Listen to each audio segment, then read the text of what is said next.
Bhagesh Solanki's got the next question. He says he's 43 years old and he's asking if it's a good idea to invest in the HDFC Manufacturing Growth Fund. Mohit, thoughts on this? It's a pretty broad theme.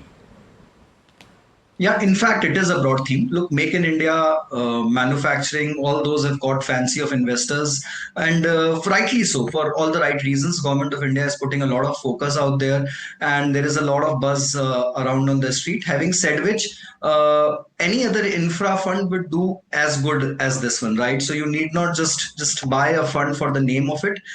Basically, I would rather go with a infra fund if I have to like really make a sectoral allocation right now or a thematic allocation right now.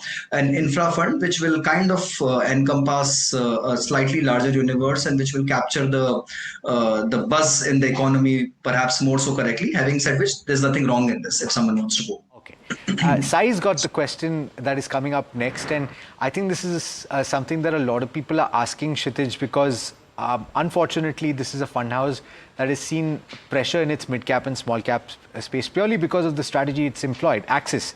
The last 3 years have not been great. The peer comparisons will tell you that, the numbers will tell you that. The question is, should he continue to invest in these or switch to other funds as they have underperformed? My submission here is that if there's an underperformance in a fund, and if the fund manager is sticking with the fund, and the fund house has a clear-cut view of doing the right stuff, then you should not redeem when the guards are low. You should actually keep holding onto those funds, because there is a turnaround in every fund or every fund manager story, because sometimes my bets will play, sometimes your bets will play, sometimes both bets will play. But if you have only these two funds, then it makes it a little riskier because you have only mid and small cap fund. Then you should add more fund houses as well as more fund categories also in your portfolio. So I will suggest that if only these two funds are there, then you should add more.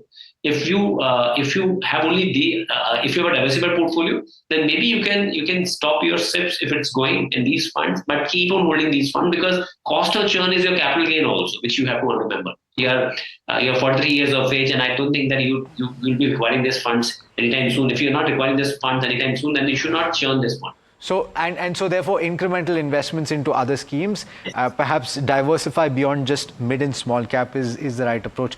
I'm assuming that they have more than just this, and they're asking specifically this component of their portfolio is underperforming. So I think that answers the question.